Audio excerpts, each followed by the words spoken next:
Hey everybody, this is Derrick, and today's article is going to be from Reuters, or is it Reuters? I can never fucking tell. Uh, Reuters. Everyone calls it Reuters, so I'll just go with them.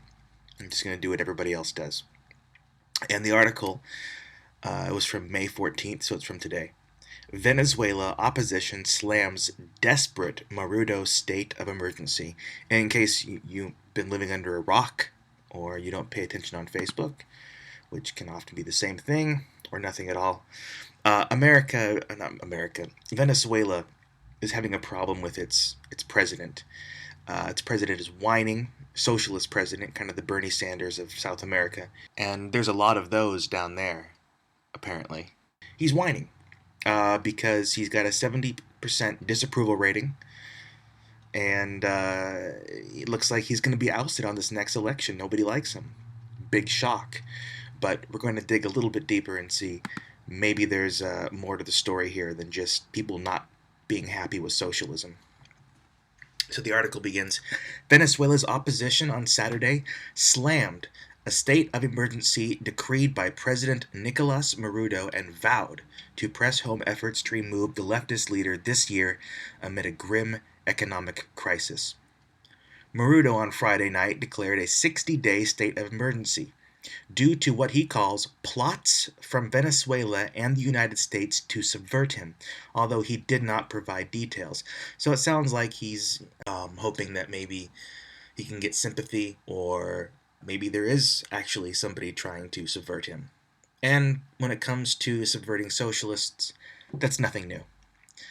The measure shows Maduro is panicking as a push for a recall referendum against him gains traction with tired, frustrated Venezuelans, opposition leaders said during a protest in Caracas.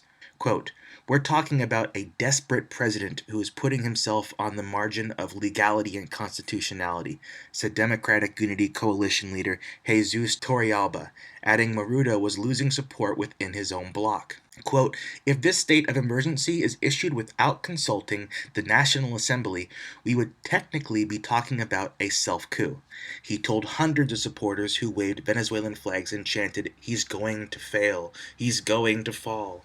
The opposition won control of the National Assembly in a December election propelled by voter anger over product shortages, such as toilet paper, raging inflation that had annihilated salaries, and rampant violent crime.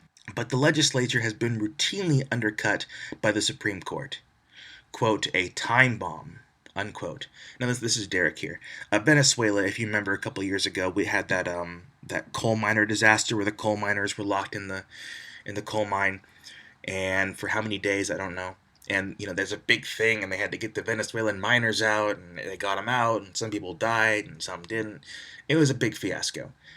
Another thing to note is that Venezuela is a very resource-rich country. We're talking gold, iron, coal, petroleum, natural gas. If a poorly managed government, poorly managed leftist government, is bitching about a coup, it's probably because they're not handling their resources very well, or they're just shutting down their resources altogether, shutting it off to the world. Protests are on the rise as a key poll shows nearly 70% of Venezuelans now say Maduro must go this year. Maduro has vowed to see his term through, however, blasting opposition politicians as coup-mongering elitists seeking to emulate the impeachment of fellow leftist Dilma Rousseff in Brazil. Saying troublemakers were fomenting violence to justify a foreign invasion, Maduro on Saturday ordered military exercises for next weekend. Oh, wow. So he's getting prepared to declare martial law. Well, no wonder nobody likes him. Quote, "We're going to tell imperialism and the international right that the people are present, with their farm instruments in one hand and a gun in the other to defend the sacred land," he boomed at a rally. So pitchforks and M16s, a farmer's revolution. See, that's the thing about these socialists is they control a very small section of an industry. They use their cronies in their industry to threaten the entire industry, and say, well, we're going to bring it all down. And then it never does. It never happens. Because they're all just full of hot air.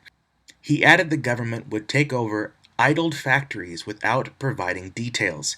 Critics of Maduro, a former union leader and bus driver, says he should instead focus on people's urgent needs. There will be a social explosion if Maduro doesn't let the recall referendum happen, said protester Marcel dos Santos, 34, an office worker at a supermarket where she says some 800 people queue up daily. But the opposition fear authorities are trying to delay a referendum until 2017, when the presidency would fall to the vice president, a post currently held by Socialist Party loyalist Aristobulo Isturiz. Aristobulo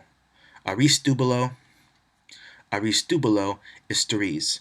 If you block this Quote, if you block this democratic path, we don't know what might happen in this country, two-time presidential candidate Henrique Capriles said at the demonstration.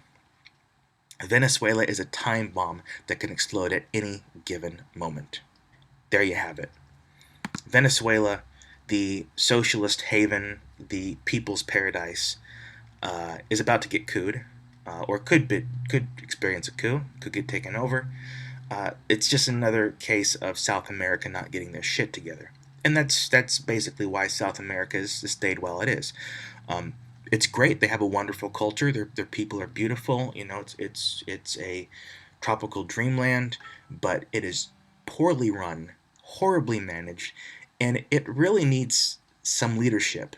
I think it needs to see what leadership looks like, and so far, leadership in South America has been mob rule, which is why everybody is fleeing up here and why Trump wants to build a wall. So, what are your thoughts? Do you think that Trump's wall has to do with the problems in South America and people fleeing South America to come up here for that milk and honey? Do you think that Marudo will get taken out? How do you think it will happen? I'm interested to get your feedback. This is Derrick from the Alt-Right podcast here on YouTube, and I'll be looking forward to posting more videos in the future.